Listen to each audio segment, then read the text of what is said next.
In the name of Allah, the Beneficent, the Merciful, I bear witness there is no God but Allah, and I bear witness that Muhammad is his messenger. Welcome to another edition of Jock Brothers Presents Let Us Make Man. I am your host, Brother Jackie Muhammad, and we have a wonderful show for you tonight. We have two brothers who are doing some major work in our community, in the nation, and internationally.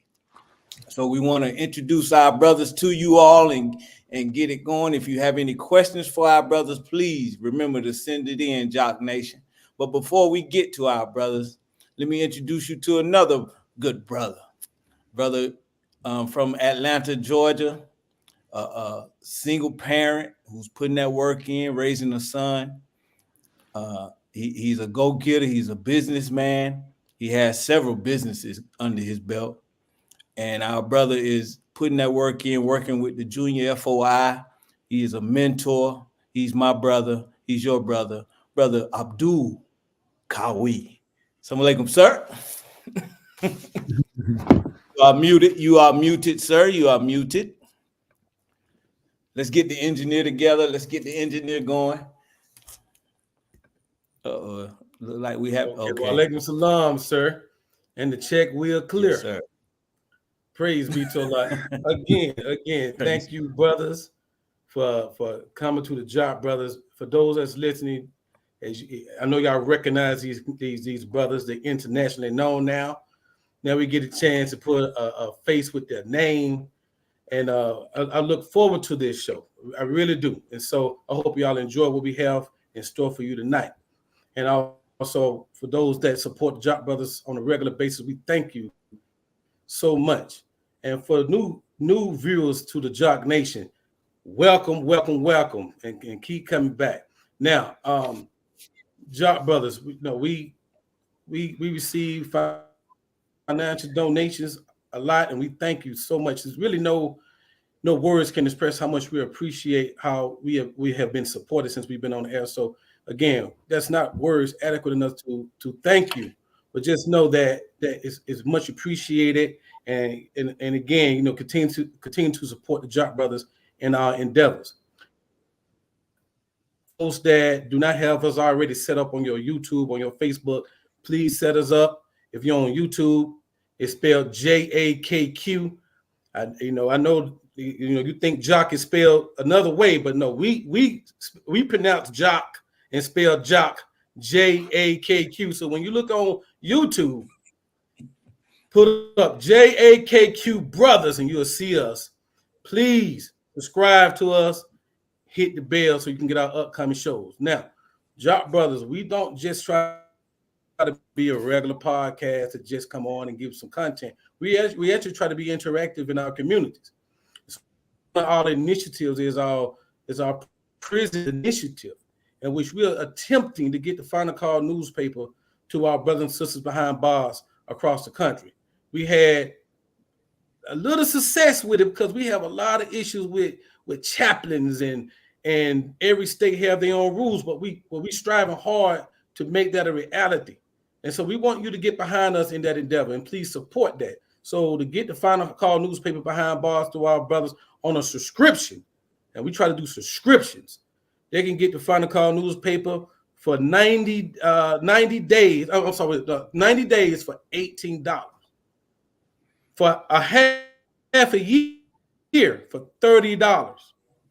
Imagine that, getting the Final Call newspaper while you're incarcerated every week for a donation of $30. Get behind that. And if you want to send support somebody for an entire year, $60 donations to get the Final Call newspaper to our brothers and sisters behind bars. They got to get informed too. They got to get the truth too. So what better way to get them baddest, boldest newspaper the world will ever see than get them?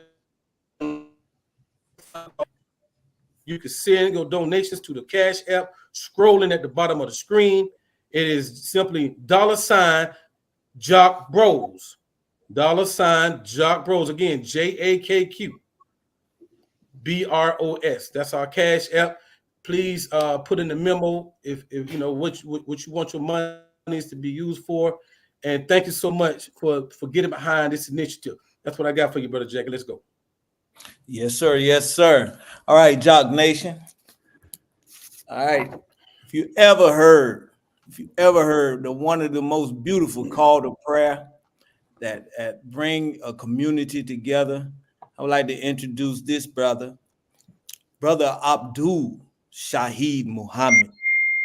He has been a registered member of the Nation of Islam since September 21st, 1993. So he got his 30 years in.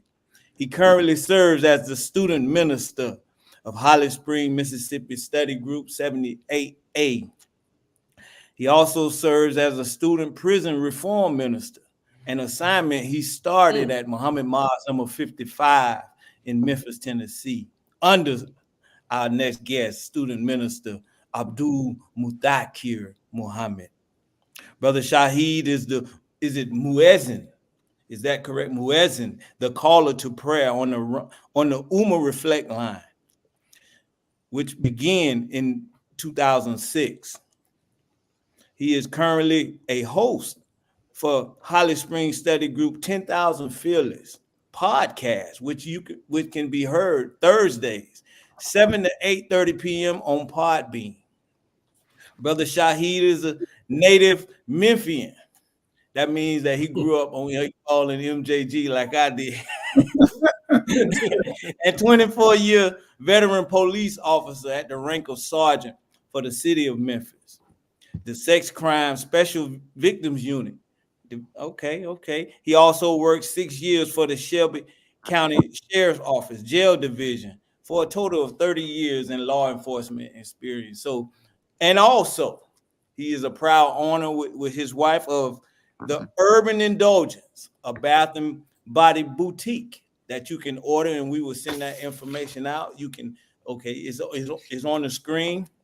You can order from our brother. So, Jock Nation, help us to receive our brother and your brother, Brother Abdul Shahid Muhammad. Assalamu alaikum, sir. Wa alaikum salam, beloved man. Praise is due to Allah. Well, I guess I should say something, but absolutely, brother. Absolutely. Really, brother. Let me first begin. Bismillah ar-Rahman ar-Rahim. In the name of Allah, the Beneficent, the Merciful, I certainly bear witness there is no God but He, who appeared to us in the divine personage of Master W. Farad Muhammad, the long-awaited Mahdi of the Muslims and Messiah of the Christians, and raised from among us His messenger Messiah, now the exalted Christ, Imam Mahdi, the most honorable Elijah Muhammad. And we certainly thank him, and I could never thank him enough, for leaving an example, a man that I describe as the proof and evidence that God has in fact intervened in our affairs in the personage of the Honorable Minister Louis Farrakhan. To the brothers of Jock Nation and to your audience, I greet you all. Assalamu alaikum. And Ramadan, well, yes, still Ramadan Mubarak, going into Eid Mubarak. First of all, and first and foremost, brothers, let me extend my warmest thanks and gratitude for the invitation to be on your esteemed podcast. I've watched some of your episodes and some of your guests, and you all do a wonderful job. It is my prayers that Allah will bless you with the support that you need to take it higher and higher and higher. So, Jock Nation, y'all listening, hit the cash out now. Help the brothers out. Yes, make sure men like this stay afloat and thrive, not just stay afloat, but actually thrive. But just thank you, brothers, for having me tonight. Absolutely. Thank you for accepting our invitation. All right. And next, we would like to introduce our brother, student minister Abdul Mutakir Muhammad, formerly Anthony Muhammad, but he got his name, praise be to Allah, from the Messiah. Ain't that something? Born and raised in Washington, D.C., his love for music and his desire to uplift his people led him to co-founding a local reggae band named Ex-Slaves in Motion. We can talk about that. We hear, make me hear him say a little and praise Allah. His upliftment desire guided him to join the ranks of the Nation of Islam in 1983. That's early on, under our student minister Abdul Alim Muhammad, Dr. Abdul Alim Muhammad. In 1988, Dr. Muhammad sent his faithful assistant to fill the position of minister at Muhammad Mosque number 12 in Philadelphia, the top of the clock. Yes, sir. It was there that he became a popular civic activist, operated a soup kitchen, and spoke on several college campuses. In 1992, the Honorable Minister Louis Farrakhan brought student minister Muthakir to Chicago as a seminary student under his tutelage. Praise be to Allah. We can talk about that. In 1992, the same year, Minister Farrakhan sent Brother Muthakir to Memphis, Muhammad Mosque number 55, where he has served as the minister for the last 30 years. It's longevity dealing with our people. Praise be to Allah. Student Minister Muthakir has become a pillar of the Memphis community and is often sought for his counsel and advice. He participates in many Islamic councils and served the poor and suffering communities of Memphis. He has also developed an outstanding ministry corps. He has a nice, what we call it on the basketball, a stick. You got student minister Abdul Shahid, student minister Ilya Rashad, student minister Dimitri Muhammad, both who are on the research team of the Honorable Minister Louis Farrakhan. And he also operates a school, Muhammad University of Islam, very active and well-known outreach program that feeds and serves the homeless community. He has been married for 32 years to Sister Jill Muhammad. They have 4 children. And student minister Muthakir is also the founder and host, one of the founders and hosts of the Ummah Reflect, which we hope to talk about tonight. And also, the minister told you had Brother Anthony long enough, huh? Yes, sir. That's what he said. That's what he said. Well, praise be to Allah. So, Jock Nation, help us to receive our brother and your brother, Brother Student Minister Abdul Muthakir Muhammad. Assalamu alaikum, sir. Assalamu alaikum, brothers. Praise be to Allah. Well, I guess, Brother Shahid, I should say something as well. Bismillah ar-Rahman ar-Rahim. There's no God but Allah, and Muhammad is his servant. I want to thank you, brothers, for having us on. Thank you for the work that you're doing in this platform, the podcast, and these things that you're doing. And may Allah continue to bless you and your listeners. And we pray that we can answer any questions you all may have or anything that you all may have. Assalamu alaikum. Wa alaikum salam. Thank you, sir, for coming on. So the Ummah Reflect, it has been going since 2006. It's internationally known. You attract different from all walks of life, and you have been able to get the Honorable Minister Louis Farrakhan to open and close it. What has the Ummah Reflect, being a part of this, what has it done for you, spiritually, just socially, everything that it has gathered for you? Brother, I want to start with you, Brother Muthakir. If you could, just talk about your journey in the Ummah Reflect and your experience in it. Well, it started out as the Ramadan prayer line. No, tsunami prayer line. That's how we started. And we started very singularly. Sister Nisa wanted to have a platform where she could speak to her children who were now going off to college. Yes, sir. But at the same time, the minister took ill. Minister Farrakhan took ill. So when Jamil called me, Brother Jamil who called me and wanted to know what I'd be interested in assisting in trying to put together a phone line that we can do something like this. And he and I got to talking, and we could pray for the minister. Now, mind you, Sister Nisa wanted something for her children. Yes, sir. Reach her children while they were in college. We had in our mind something to pray for the minister. So on the first day, I think we had a phone line of 25 or 50, maybe 100, and it was full. I mean, people couldn't get on. That's how it started, and they couldn't get on. And so we got Brother Anthony J, Brother Naeem. There were brothers who knew how to connect line. Brother Monticus and other brothers began to connect lines. So what they told us was this had never been done before. So we would take phone lines that have go conference call lines, and we would take those lines and connect those lines. It was almost like when you were young and in your bedroom, when you connected speakers, you would have 9 or 10 speakers. You would just splice them together, and it actually worked. And it started. That's how we started. We started very generic. We was on, and we had shout outs and all manner of things that we would do. But it was good for Muhammad, the Nation of Islam. Yes, sir. During that time, the minister wasn't coming on at that time. One day, a sister saw Sister Nisa and said to her, "Thank you for the prayer line." And Nisa was kind of taken aback because the sister wasn't in the nation. And so the sister's perplexity on her face, she said, "You are Sister Nisa, right?" She said, "Yes." "Well, thank you for the prayer line, the Ramadan prayer line." And Nisa realized that other people were listening to the prayer line, not just the nation. So she brokered the idea, why don't we open it? What do you all think about opening it up to prayer line for other communities to come in?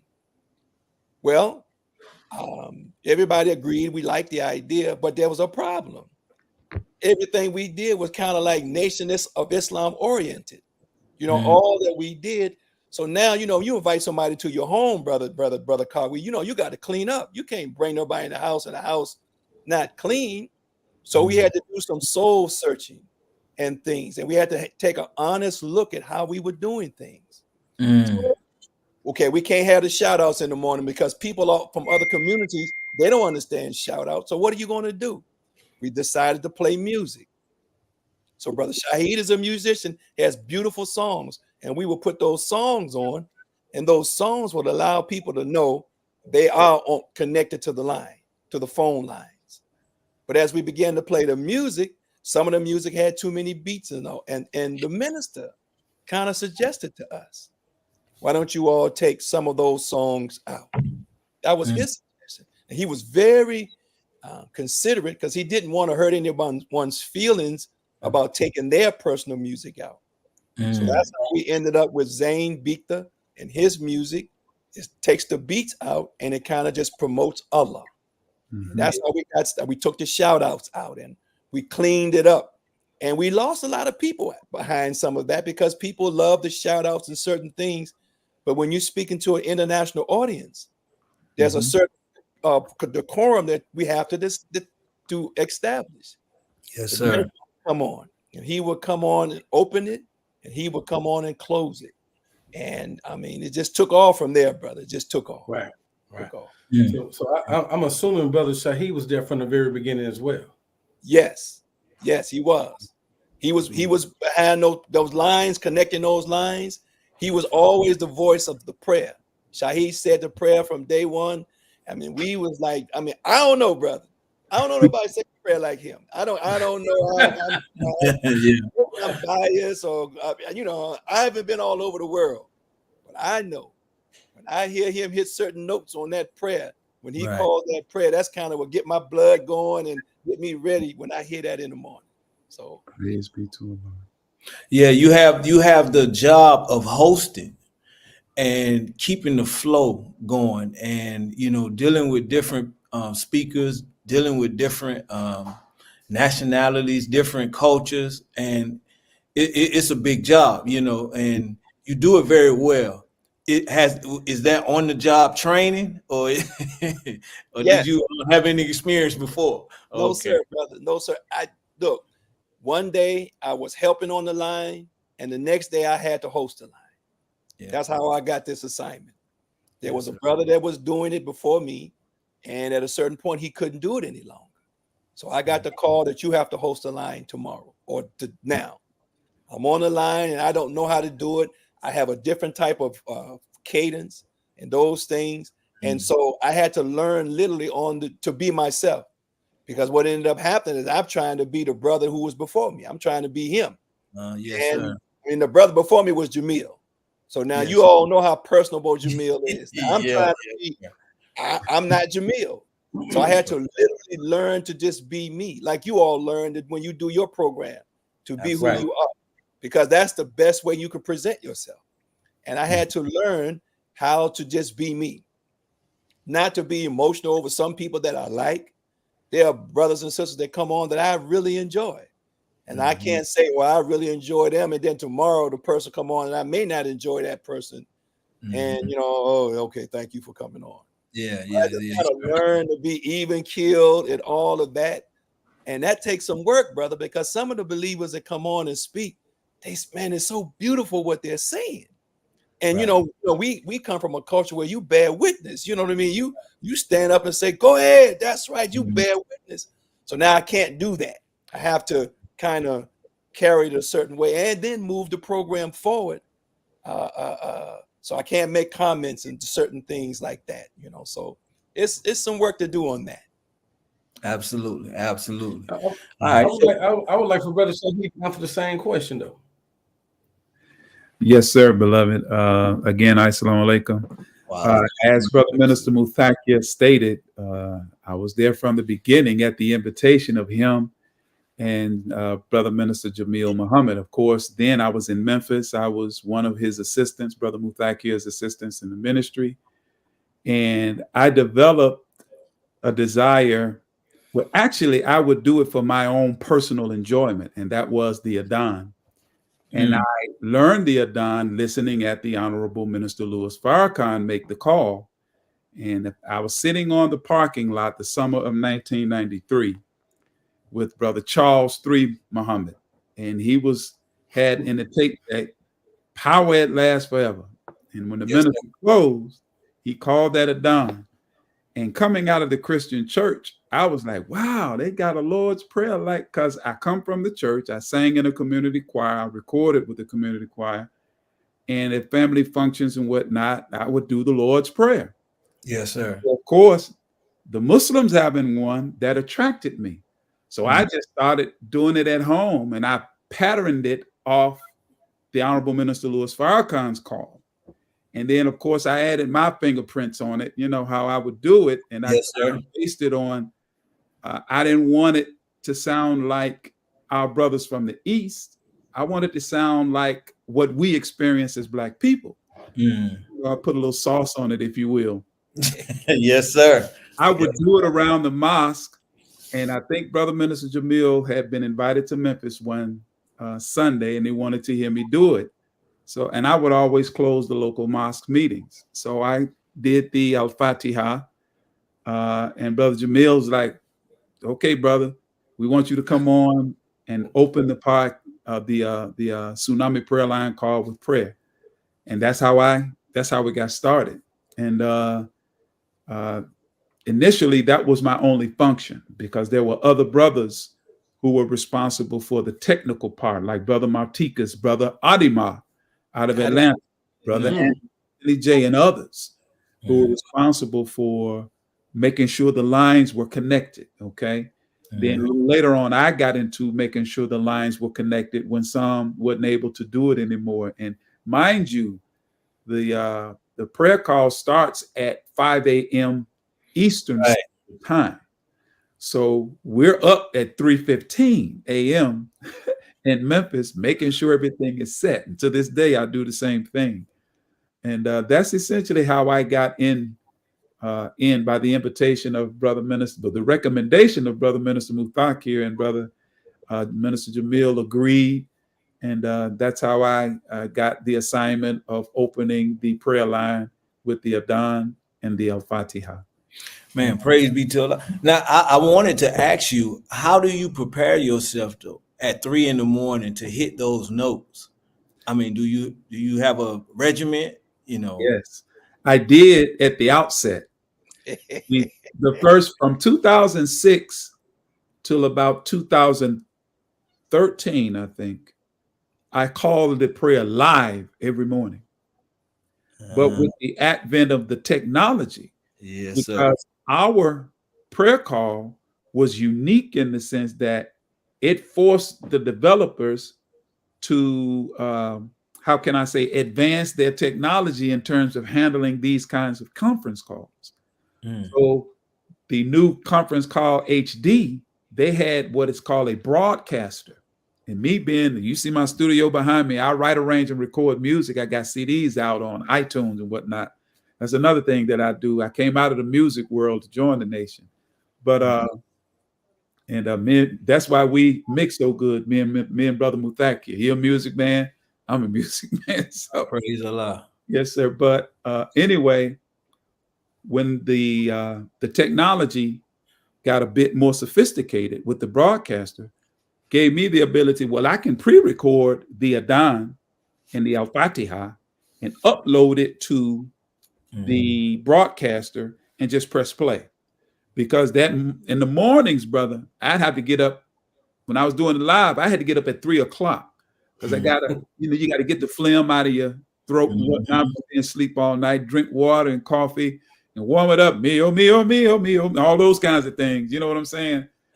Yes, sir. And when I get to round day 28, it gets rough. So, but I thank Allah for technology, because now ever so often I'll refresh them, to match my aging voice, so to speak. So the one that you hear now is not as high pitched as the original one that I did back in 2006. Yeah. Yes, I wanted to sound, up to date. So I'm 60 years old now. I started making the call, what? I was in my late or early 40s, mid 40s, something like that. So it's been 25 years now or longer that we've been doing the prayer line. But that's how all of that developed, dear brother. And it's been an honor and a pleasure. And to be quite honest with you, the next torch bearers, if you will, should be lining themselves up. Because as time goes, I don't see this line going anywhere. Right. Of course, we, in my mind, and Brother Muthakir, we've kind of shared the same sentiment. We need to have some young people. Young people, yes, sir. Technical side, callers to prayer that can pick up, the mantle or the torch and take it further and spread it throughout the world and let them know, as the Honorable Minister Louis Farrakhan opened up, there's a light over here in the West in every respect. Do you get any this for you, Brother Muthakir, have you received any calls or anything from anyone overseas dealing with the prayer line? Have you made friends internationally that you didn't have before, from the prayer line, or give us some of your some of the things that may that happened because of the prayer line that would have happened if it's one or two things or something. Well, one of the things is you hear the music that you hear on the prayer line. Brother Zane Bikta, he was one of our guest speakers on the prayer line. Yes, actually, sir. And his music actually went. He sold more music, in other words, because he's an old artist, and those things were done years ago. But when through the prayer line, he heard about us, and he actually came on and spoke on our prayer line. There was a imam, and I don't know the title, but out of Mecca, that came on our prayer line and spoke. We've had a couple of spoken word artists come on our line and speak. There are a lot of people. Most Def, you all heard of Most Def. His name is not Most Def. Right. Now he's a Muslim. He spoke on our prayer line from Morocco and others. But we've had those type of reactions to what we are doing. Right. And it changed to Ummah Reflects, because we've trying to find or make sure build a platform that every Muslim community can come on. We actually set up one time for a Christian pastor to come on and speak during the month of Ramadan. I think he overslept, he didn't make it, but he agreed to come on. Yes, sir. We wanted to be where everyone can find a place. You can come here and you can speak your truth. I mean, as long as you're not being derogatory and those things. And sometimes some of the communities that come on, they may say something to try to throw a little jab here, a little jab there. Yes, but sir. we don't get caught up in that, because the whole world is listening now. And so that's why we call it the Ummah, the community. of Muslims reflects, and they can come and share what Ramadan is for them, and it's growing. It's definitely growing. Praise be to Allah. Yeah. You know, I always thought that was Michael Jackson. Singing. Yeah, a lot of people do. Yeah.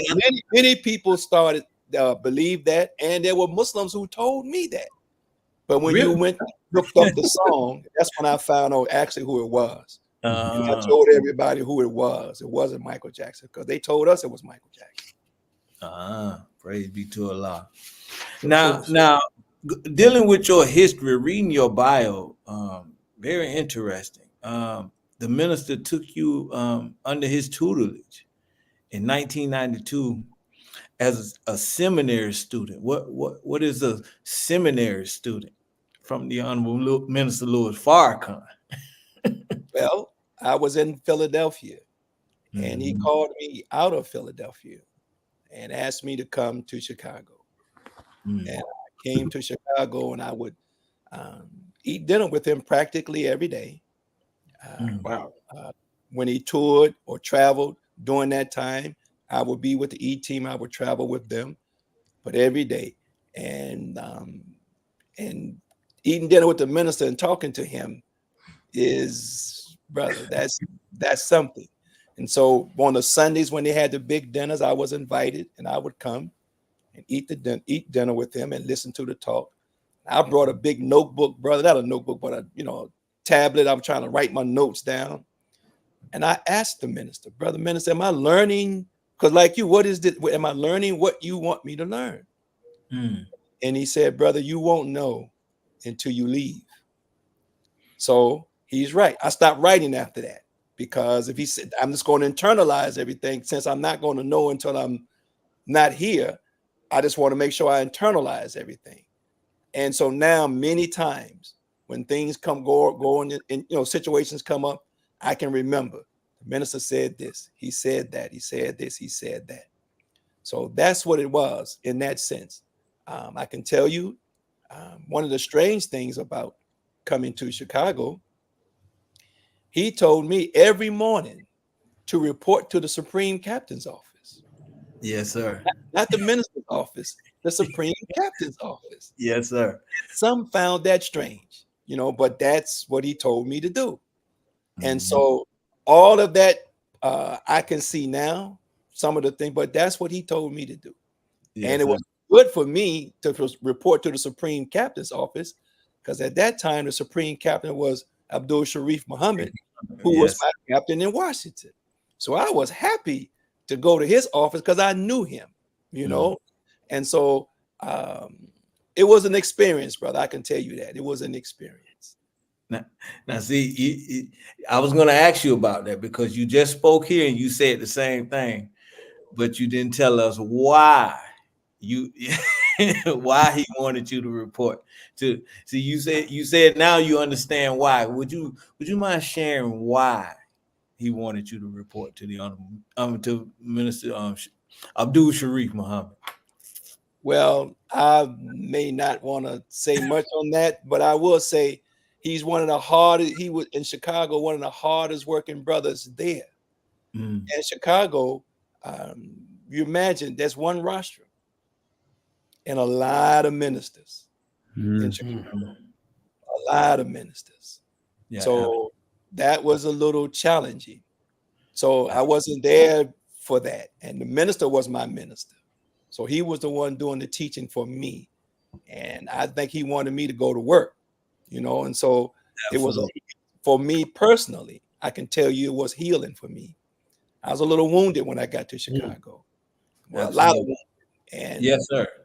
Being with brother Benny Moe and those brothers, they were just real brothers, man. Real brothers. Real brother.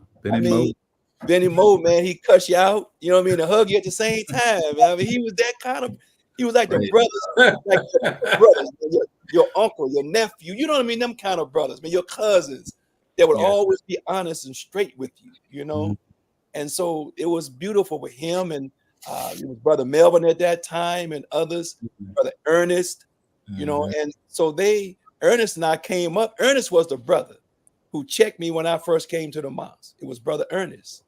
He was young, but he was in the nation at the time. So it was a very it was an experience.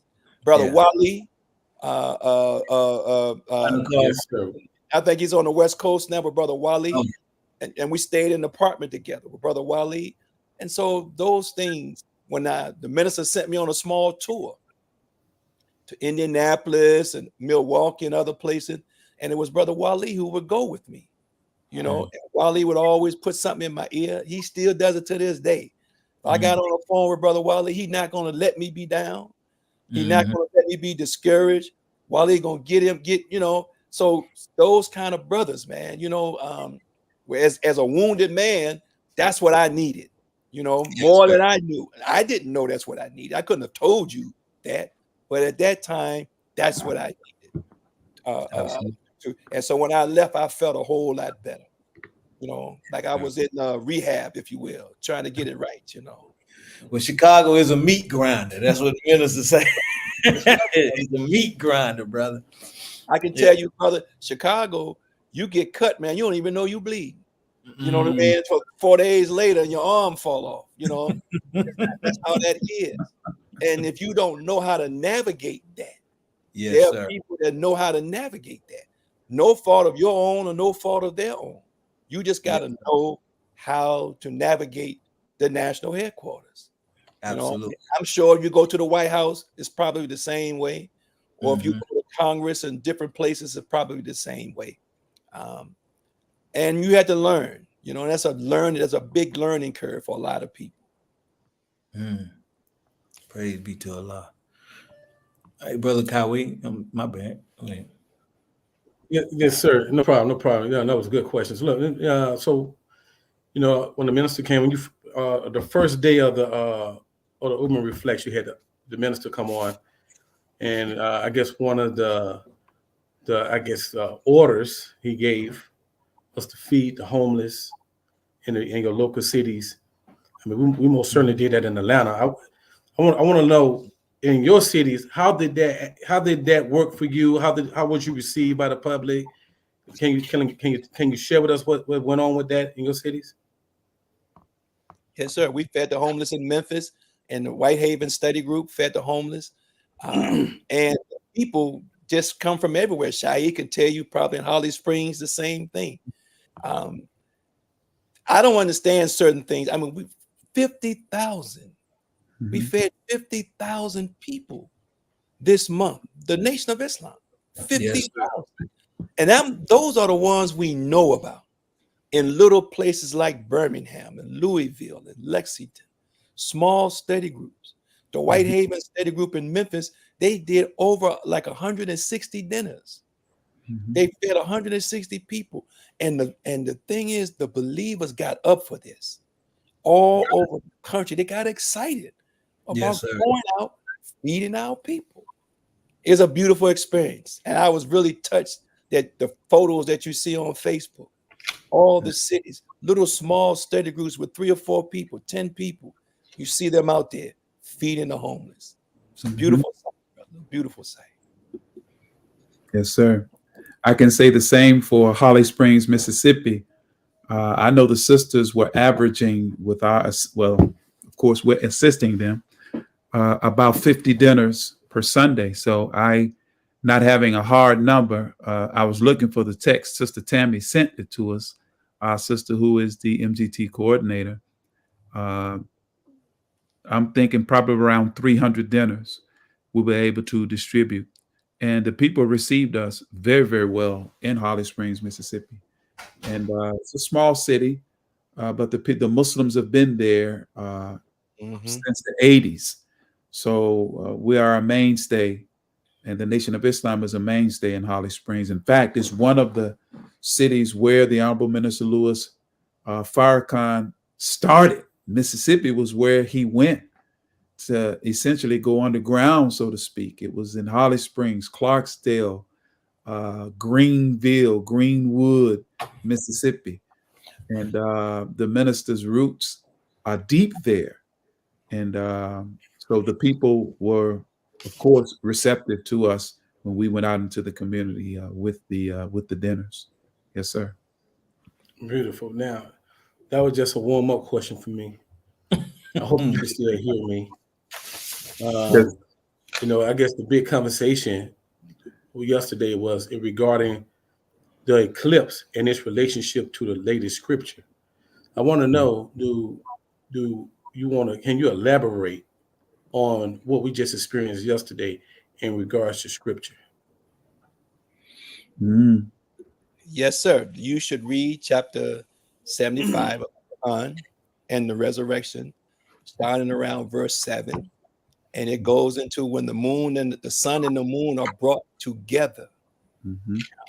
And this was what they call a total eclipse, solar eclipse, a total eclipse. Mm-hmm. And in the footnote, Maulana Muhammad Ali begins to talk about it. He said, in words, I'm paraphrasing because I don't have it in front of me, but an eclipse. Mm-hmm. And this eclipse would be, in words, a sign of the coming of the Mahdi Mm-hmm. and the Messiah. Mm-hmm. And because in the prophecy of Islam, there would be a time where the Mahdi and the Messiah would come. Mm-hmm. See, and he talks about that in that scripture. So also, it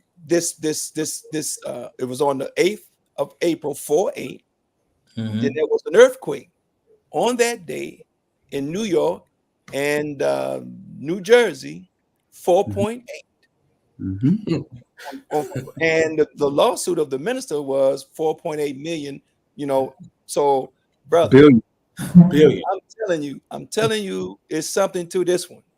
You see, and Mm-hmm. what we believe when the sun and moon are brought together is the Honorable Minister Farrakhan has a journey or a rendezvous with destiny.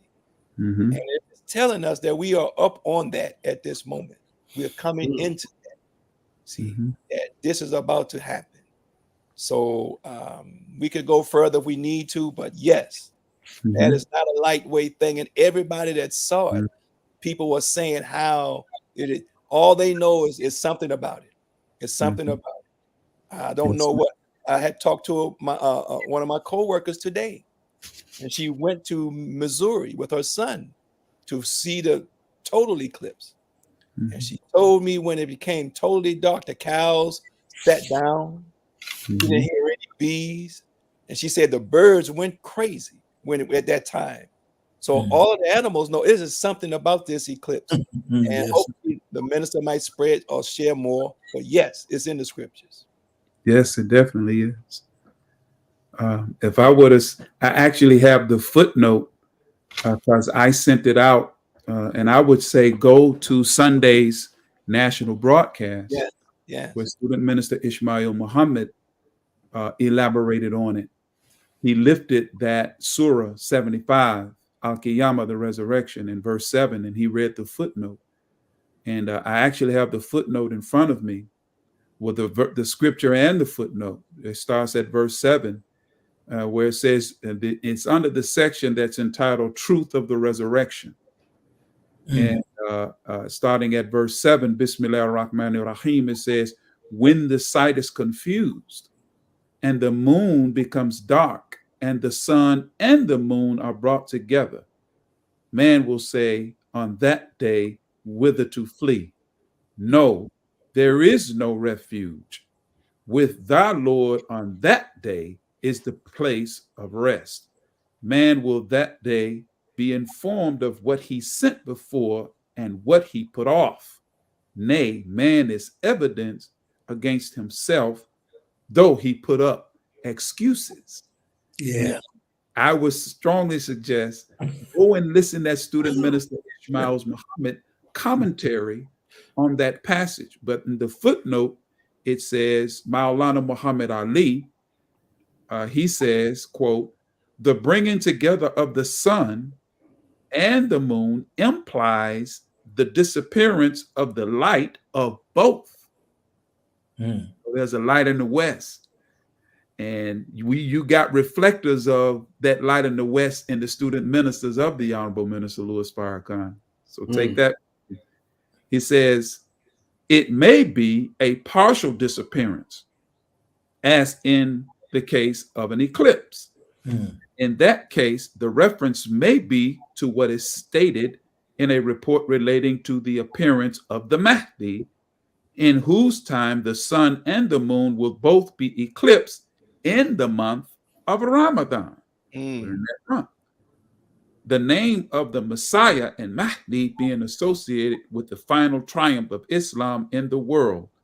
We are thus told that Islam will not only triumph in Arabia, but in the whole of the world at the latter period in its history.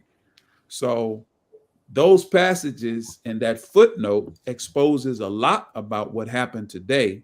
But once again, I say to you, go to noi.org, our platform for the audience that's listening. And it's at the very end of the lecture. Listen to the lecture now. And at the very end, before he leaves the stage, the rostrum, student minister Ishmael lifts that scripture and that footnote, and he gives some commentary on it that I think will be very, very beneficial to those who would go and avail themselves to it. Yeah. Beautiful. Now you say, hey, you the two of you combined is like a dynamic duo. Y'all, you leave us speechless, brother. I like that. Well, that man, I'm pointing on that way. He taught me.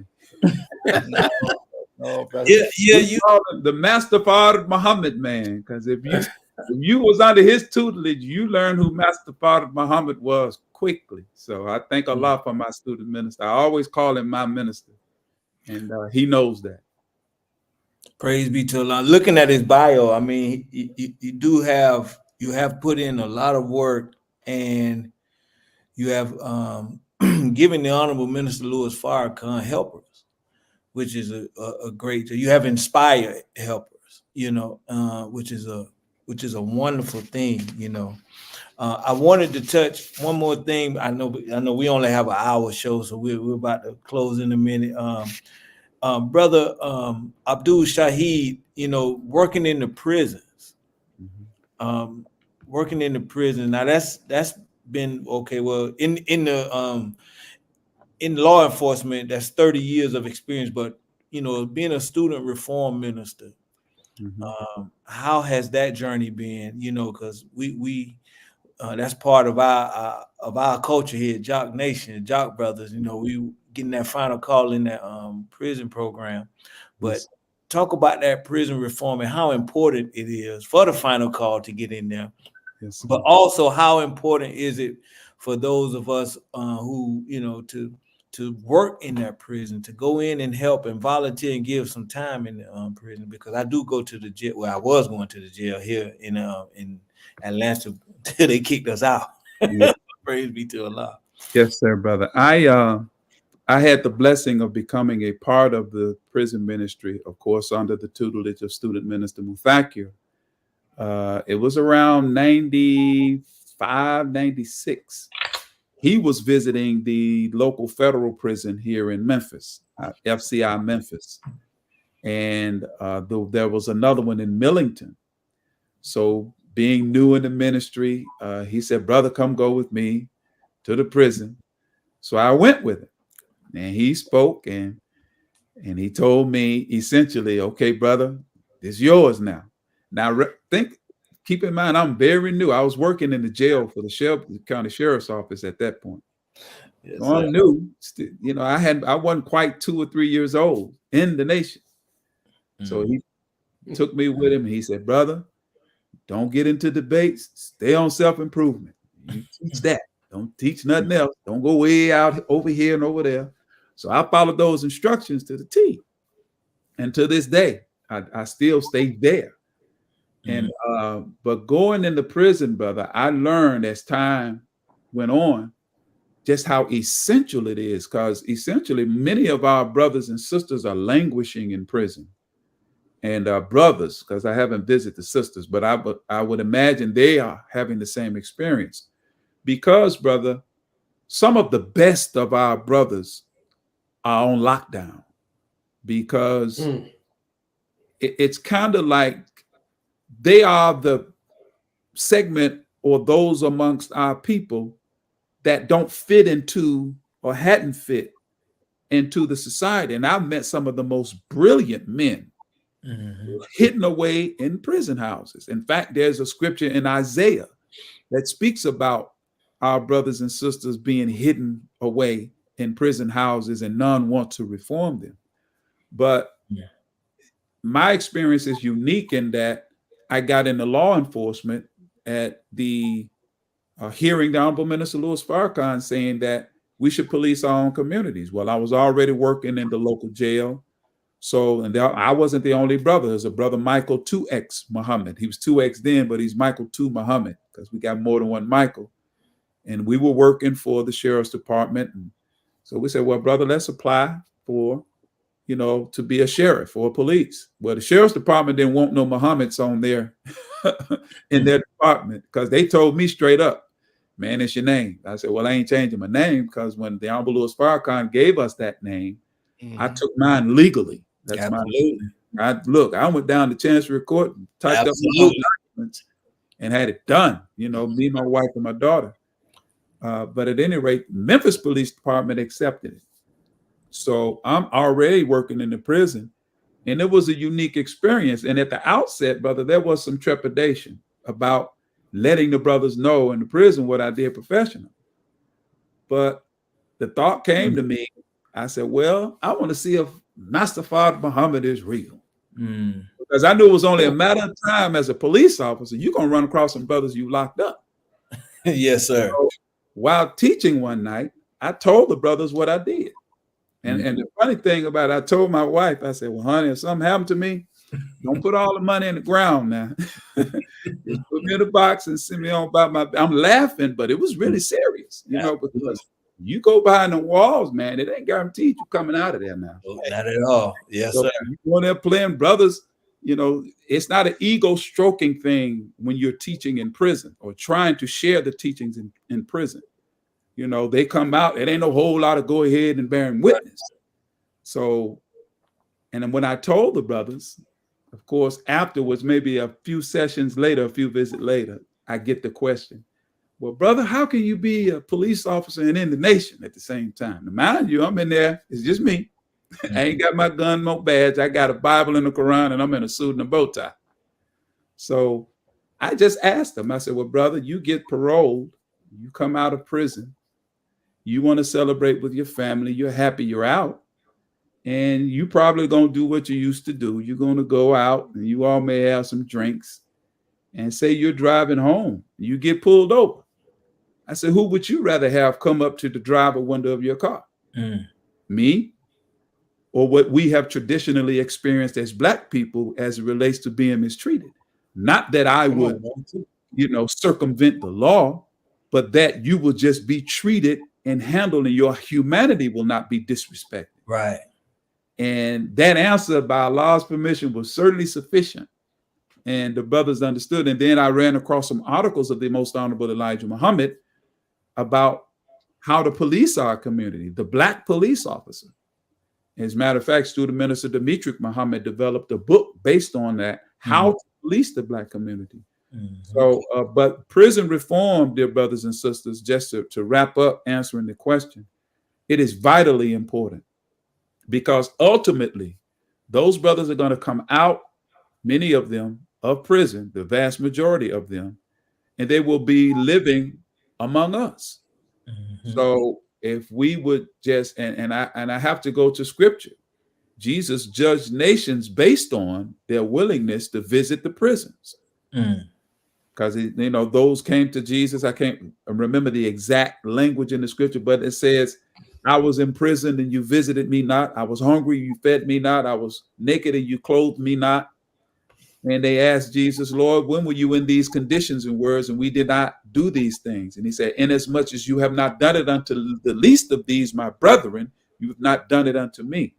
Well, the Nation of Islam has been on the tip of the spear, so to speak, as it relates to prison reform and going into the belly of the beast, where the brothers are, to the point to where many prisons, when they see us coming, it's like they put up every obstacle possible to keep us coming. Yes, sir. I have to say, brother, because of the instructions that I got from Brother Muthakir, I never allowed myself to get into debates. with brothers, because they love to do that in prison now. I always stuck to self-improvement, because if it's prison reform and the prison is not reforming us, brothers, and when you're going to ultimately get out, what are you going to do while you're here to lessen the likelihood of you coming back? Because if you go out of there with the same mind that you came in with, you will most definitely come back. Mm-hmm. And most of the brothers see the logic in that. So many of them would engross themselves in the teachings. And even if they don't join the nation, there are brothers to this day that I've met in prisons in Tennessee and in Arkansas in particular, that I still get calls from and I'm still in touch with. And they're in the ranks in various places in the nation. Shout out to Brother Randy in Chicago. He works with the security team. I first met Brother Randy in FCI Forest City, Arkansas. Yes, sir. Yes, sir. I hope that answered it. Brother Muthakir, would you like to touch on that as well? Well, all I would just say is that subject, self-improvement. See, you can always fit that. It's universal. Mm-hmm. So with self-improvement, I can talk to a Christian because the Quran says reasonable obedience is required. Absolutely. So if I say I'm a Christian, then I should know some basic rudiments of Christianity. If I say that I'm a Muslim, there's some basic rudiments of Islam I should be able to do. So when you talk self-improvement, you can touch everybody because everybody knows they need to improve. So now with self-improvement, it forces me to look at me and not everyone else. Because like you said, the set tripping, everybody want to say, I'm the real Muslim, y'all ain't the real Muslim. I'm the true Christian, y'all. And see, sometimes we fall into that as well. You know, but if you stay with self-improvement, I mean, it opens up all the doors. Because many of the chaplains and all come out and want to hear what we say. And if they hear us teaching self-improvement, they gonna have to bear witness that, yeah, that man telling the truth there. Because that's what it's about. It ain't got nothing to do with the best religion is the one you're gonna practice, really and true.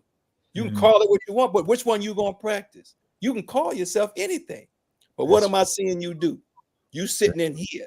So now let's be honest. Whatever your religion is, it didn't say do what you did to get in here. Whatever you call it, whatever you want, it didn't tell you that. You did that. And so that's what I want us to stay on, is that kind of teaching. And that's the best way to reform in the prison. Make the person look at themselves and not everybody else. Because we're sitting there and blame white folk, you know, that kind of thing. I'm sorry. No, you gotta be sorry, brother. We need that.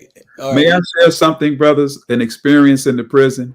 Absolutely. That yes, sir. I was, of course, going into prison. You have different. Of course, you have Christians, but even among the Muslims, you have quote unquote Sunni Muslim, and then you have nation Muslim. You know, but one night I was leaving FCI Forest City. And the Sunni brothers came out, and about 2 or 3 of them came walking up to me, you know. And, you know, in the prison, brother, you know, it's close quarters when you're in the chapel, right? So when they came walking, the brothers, they stepped forward, you know, and kind of stepped in front of me, thinking that I'm like, you know, chill out, brothers, you know, we good. I can talk to him. And I'll never forget his brother name was Abdul Rahman, from the Sunni community. And he asked me, he said, well, brother, are you the imam for the nation brothers? I said, well, brother, I'm the coordinator, you know, and I would always let them know who sent me, which at that time, Student Minister Anthony Muhammad. He said, well, brother, I heard you all believe that God is a man and you believe in UFOs. And he kind of threw his head around. Then he said, brother, there's nothing in Quran to support that belief. You know, I said, I don't know where this answer came from, but it backed him all the way up. I said, well, brother, just because you hadn't found it doesn't mean it's not in there. So either he gonna say, I know the Quran deep enough to know for a fact that it ain't in there. Yes, he gonna go whole. And he did it. He backed up. He said, well, and the next time I visited, brother, he was in our service. and I attributed that to just sticking, not going into a debate with him, trying to prove the point. Just said something quick and got him off and stayed. And when he came, we talked about self-improvement. We didn't talk about no will or God being a man. We talked about what you're going to do to improve yourself when you come out of here to ensure that you don't come back. Come on, go. Praise Allah. All right, brothers, man, we sorry we have to end this. So this is the Ramadan hour. Yes, sir. But there is a question. There is a question from the audience. Wanted to know, were you friends with Young Dolph? If there was a relationship with Young Dolph, and did it affect you? Did his death affect you if you knew him? That would be you, brother. Yeah, brother Mutakir. Yes, sir. No, sir. I was not friends with Young Dog. It affected the whole city when he was shot. When my brother was killed, it went all the way up to the minister, and the minister talked to me about it. And I went to his service, his homegoing service, that was held at the stadium where the Grizzlies play. The Forum. It was there. It was It was held there, and this family allowed us to share a few words from Young Dog. And I wasn't into his music, but sitting at the waiting to speak and just listening to his music, brother was deep, man. And some of the stuff that he was saying, and I was shocked because some of the traumatic things that took place in his life, he actually put it in his music. And things that I would not, me personally, I would not have shared. But I realized what he was saying was, yeah, I come from this, but this is not going to hold me down. And many of the brothers that he was around, they started talking about how generous he was. And his program for them, in essence, was do for self. Was a program of them doing for themselves. And he allowed them to have the money to their masters and those things. So I really gained a healthy respect for him just knowing some of those things. But no, to answer your question, I did not know him at that time. No, sir. Absolutely. All right, Jock Nation. Well, we thank you all for tuning in. This is the Ramadan. During Ramadan, we only do 1 hour. But definitely we want to bring them back, and then we can get into further questioning, and get to know our brothers, because our brothers, both of them, are putting in some work, and we are proud of them as a nation. The work that they're doing, we support them 100%, and we definitely want them to keep going and keep feeding this nation of Islam, keep getting the people, resurrecting our people, and definitely bringing those of us in Islam closer to Islam, and those of us who don't know anything about us, making a way for them to learn in a beautiful environment. So we want to thank our brothers for the work that they're doing, and we want to ask you any last words that you would like to say, starting with you, brother Mutakir. You have a big job tomorrow. You are hosting the Man of the Hour tomorrow morning. The Honorable Minister Louis Farrakhan will be addressing us tomorrow. So, brother Mutakir, any final words that you would like to say? You have a big job in the morning.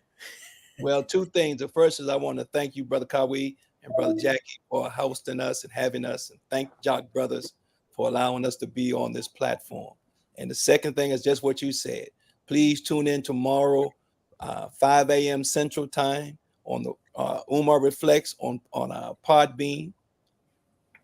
You mean Eastern Time, right? Right, 5 a.m. Eastern Time, 4 a.m. Central Time.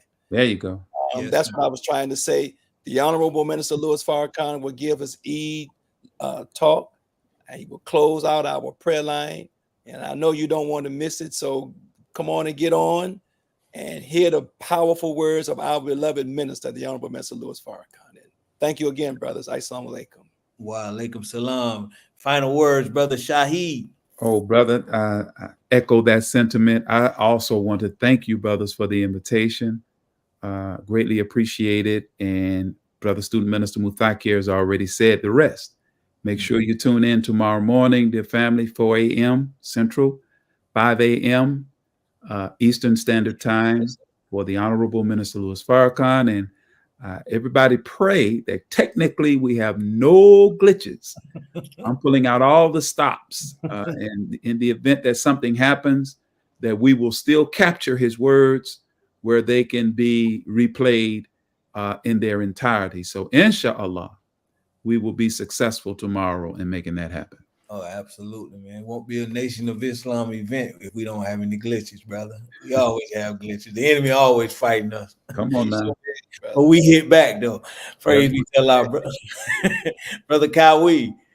Yes, sir. Like, first of all, I want to give a couple of shout outs. We got a sister Khadijah tuning in all the way from San Francisco, California. The two of you brothers got a lot of your believers, listeners, Cassandra Smithgrim. We got our longtime listener, Brenda Muhammad, listening. We got the great Brother Patrick from Faith Forums listening. So you got a wide range of people listening. I want you to know that. But I really do thank you two for accepting the invitation to come on the job, brothers. Y'all been great. I'm going to be honest with you, Brother Shaheed. You got a few requests on my personal text to close this show out with I guess with prayer.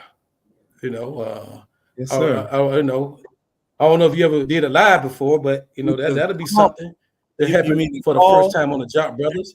I would love that.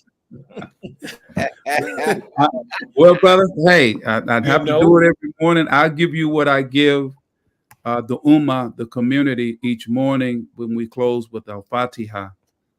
And we'll just do that if that's okay. That's okay. Yes, with those that made the request and the listening audience. And just to let people know, I take prayer and of course, I would imagine every Muslim does. Prayer is very, very sacred and serious. So when we petition the Lord of the worlds, I always like to make sure I'm in the right state of mind and we have the proper decorum when we communicate with our Creator. So in the same spirit and manner that we close during the Ummah Reflects and when we're making our regular prayers, everyone where you are, just bow your heads and I'm going to say Al-Fatiha, okay? Yes, sir. We're in prayer. Qul a'udhu billahi minash shaitanir rajim. Bismillahir rahmanir rahim. Alhamdulillahi rabbil alamin. Ar-Rahmanir Rahim. Maliki yawmiddin. Iyyaka na'budu wa iyyaka nasta'in. Ihdina as-siratal mustaqim. Siratal ladina an'amta alayhim. غير المغضوب عليهم ولا الضالين.